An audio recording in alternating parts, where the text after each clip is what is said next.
Trump Tower. Comedian Steve Harvey dropped by on Friday to meet with the president-elect, and then he found himself on the receiving end of some serious heat for doing so. Watch this. I love Steve Harvey and I have respect for Steve Harvey, and I think his intentions were accurate, or appropriate rather, but my disagreement is the way in which he's being used by folk like Donald Trump. Because to keep bringing up comedians and actors and athletes to represent black interests is demeaning, it's disrespectful, and it's condescending. It was a bunch of mediocre Negroes being dragged in front of TV as a photo op for Donald Trump's exploitative campaign against black people. Wow. All right, joining me now, Michael Eric Dyson is a Georgetown University professor of sociology, and he is the author of the new book, Tears We Cannot Stop, A Sermon to White America. And we welcome him here tonight. Good to have you with us tonight, sir. Thanks for having me. You see what's going on there, and you've written a book. Talk to me a little bit about that in context with what you see going on around you. Well, in my book, I talk about the way in which white America has viewed race, has been taught to think about race, and has not been self-conscious about their racial formation. They don't think of themselves as having a race. In the same way, when men hear gender, they think, oh, that's a bunch of women. No, that's you too. You're a man. Many white Americans are not taught to think about race in a self-conscious way. So what I wanted to do is to invite white Americans into a conversation about race, to think about how it's constructed, about how white innocence, white fragility, white vulnerability are all thrown in there together, and how sometimes white people get resentful, understandably, of being asked to talk about a subject that they have no skills to talk about because they've not been practiced in it. So what I wanted to do is to talk about this in a serious way. Police brutality, to talk about the kind of resurgence of racism, especially in regard to President Obama, and then talk about the broader culture in which we live, where racial animus, anti-black sentiments have been expressed and unleashed, and how we negotiate those. So I wanted to, as a minister, preach to white America. I think we hear so much more about racism now than we did when I was growing up. I feel like relationships were better then. And I wonder why, after 8 years of having our first African-American president, we find ourselves in such a divisive period. How do you think that reflects on him, perhaps? And do you believe it does? Well, it does in this sense. I think Barack Obama's presence provoked a kind of nastiness and viciousness. For instance, you can have legitimate disagreements with Barack Obama and not be accused of being a racist. But there's no denying that a lot of the sentiment against Obama was racially driven. For instance, if you're debating him about health care, why put a voodoo doctor up? When police departments are caught on tape speaking about Barack Obama in disparaging terms, why refer to his wife as a simian? In other words, the racial stereotypes that were so deep and profound have gutted any sense of having honest differences of opinion politically or ideologically. And as a result of that, Barack Obama became a lightning rod for that. Respond, if you would, to the argument that we just saw on that tape. Right. The use of the phrase mediocre Negroes. I mean, you've got Steve Harvey going over there to have a conversation. He said, look, I'm going to give this president a chance. What is wrong with that? Look, there's nothing wrong. Steve Harvey, as was said, is a remarkable man and a successful man. There's no problem with that. The problem is Donald Trump, not Steve Harvey.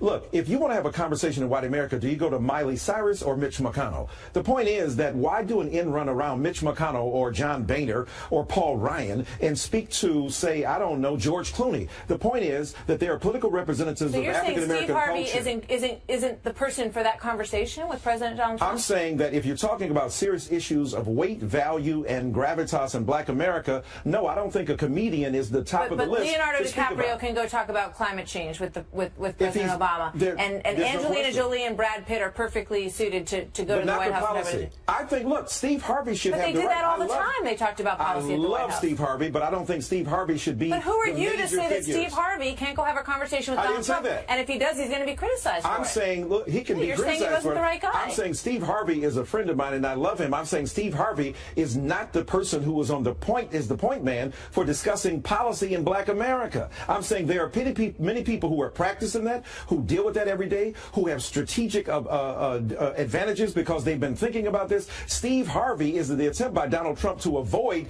dealing with some serious weight and theological and theoretical and sociological analysis about what's going on in the community. Have a conversation with Steve Harvey. That's beautiful. But also have a conversation with people who have been thinking about this. William Jewis Wilson, a sociologist who's been thinking about this at Harvard. Turn to people who have been reflecting on this politically.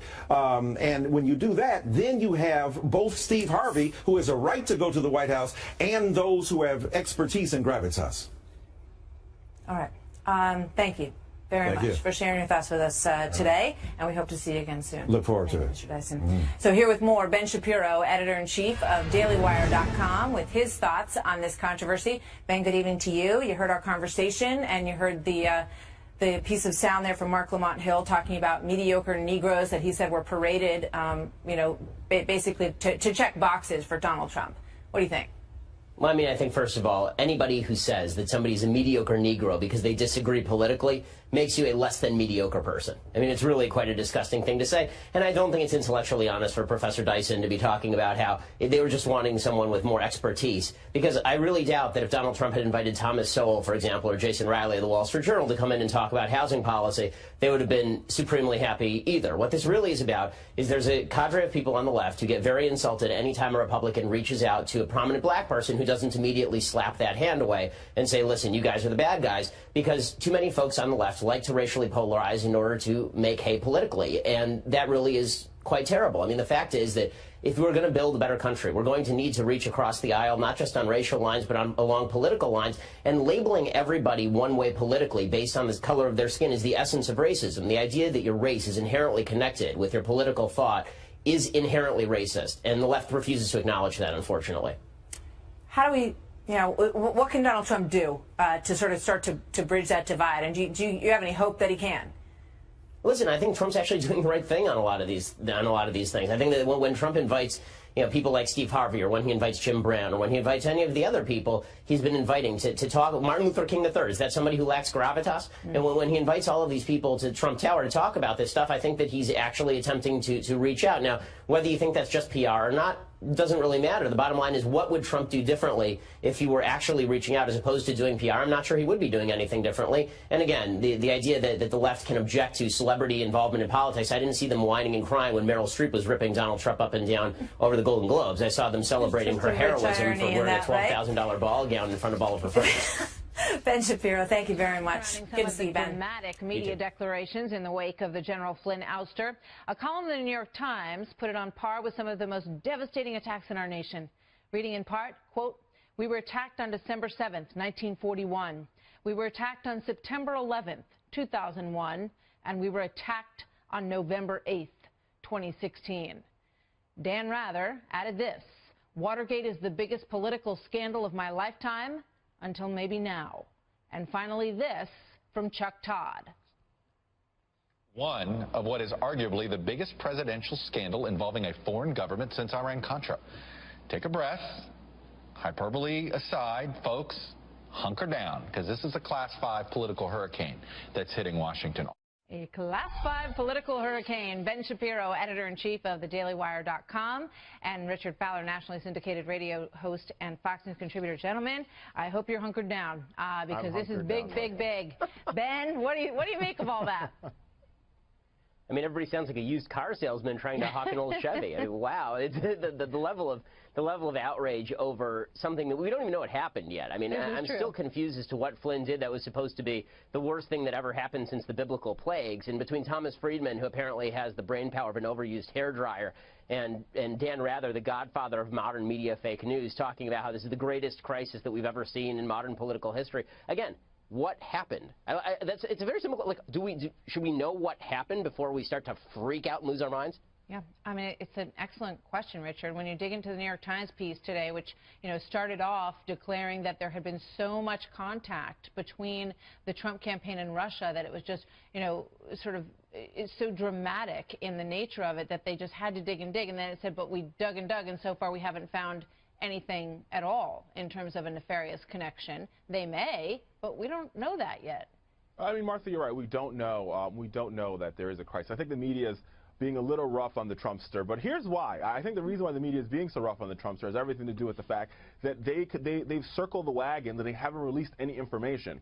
A little bit of advice for the Donald, if he's watching tonight, right? The first thing you do is you release these transcripts to the Intelligence Committee. They'll get it classified, get it over with so you could move on. He's going to need political capital to pass. I remember when that argument was used for Hillary Clinton.